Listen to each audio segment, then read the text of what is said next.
talk about the retail categories. We have grocery stores. I mentioned it before.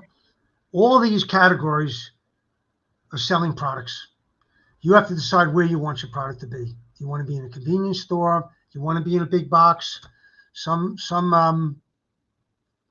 people really just want to deal in specialty stores. You know, the mom and pop that might be, you know, in your town. Those are great stores, by the way, and a lot of those stores have many stores. You know, even like hardware stores. Take Ace Hardware; they have franchises. A lot of them are in your towns, and they may own 3 or 4 Ace Hardware stores.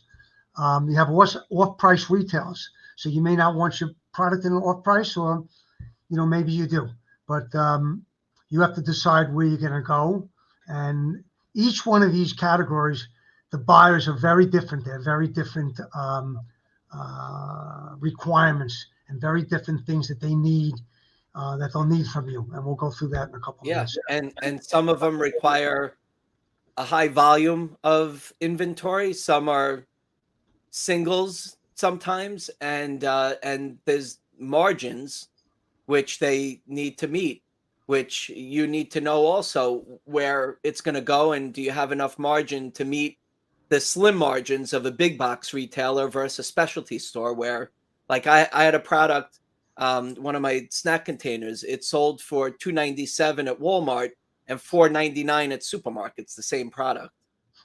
Okay. And then other retail, of course, we have direct to consumer. So you don't have to sell to a retail store.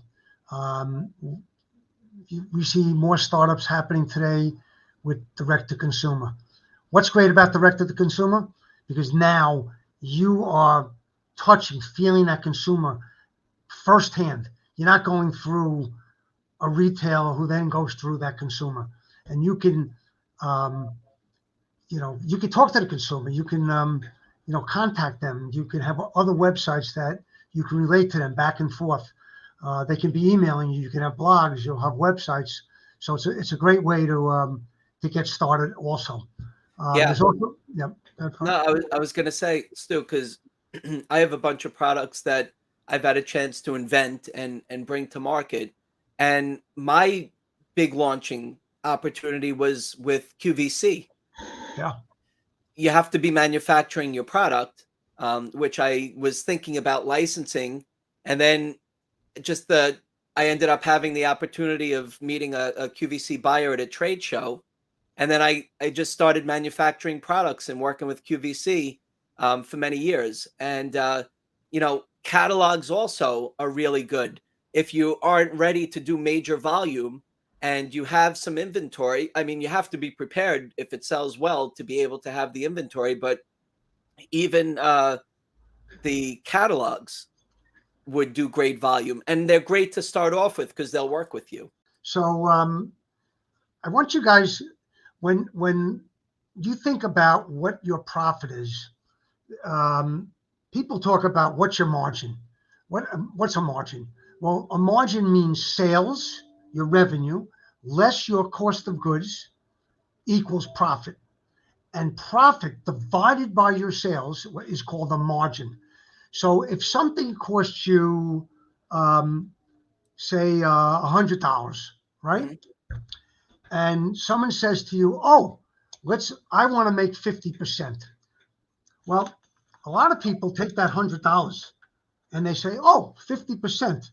They say, "Oh, 100 times 50%, or 1.5, 100 times 1.5, that equals 150. Hey, I'm making 50%, right?" Okay. So if it costs you 100 and you sell it for 150, selling price was 150, cost was 100. 150 minus 100 equals 50, right? And gross margin is 50 divided by 150. Wait a second. 150 divided by 150, that's 33.3%. I thought I was making 50%. So people make a lot of mistakes. What happened was they did what was called a markup. They took the $100 and they marked it up 50%. They didn't do a margin. So to make 50%, if something cost you $100, you'd have to sell it for $200. $200 minus 100 equals $100. I just made $100. Well, before I only made $50. That $100 that you made was on a sale of 200, correct? 100 divided by 200, there's your 50%. You So know, be I very think, careful. Yeah. yeah, I think a lot of people are going to have to play back this recording because that Stu is Yep. gold. Is it on one of the slides? I don't remember because we had a You few know, we didn't put it on the slide, but I can just explain it one more time. Just I'll do a different Everybody number. listen. This is really important because there's a lot of people out there that go, Brian, I made a product and it cost me $5, and at the end of the day, I'm getting I'm making $1 per unit. What's going to happen to those people, right? So listen to Stu. So let's take another number. Let's say let's say I want to make 60%. Forget about 50%. We should make more money.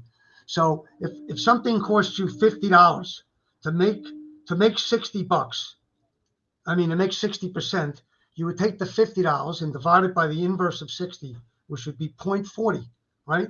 1 minus 60% is 40, 0.40.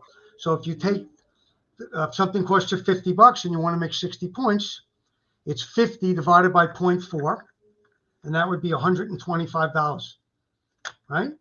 So 125, write that down, minus your cost of 50. You just made $75. If you take 75 divided by the 125, which was the selling price, that's 60%. That's how you calculate margin. So be very careful. Don't say it costs $50 and take 50 and mark it up times 1.6. 50 times 1.6, which would be a markup of 60%. Guess what? That would only be $80, not 125. So you would lose $45 on every single sale. So be very careful between margin and markup. It's very, very important.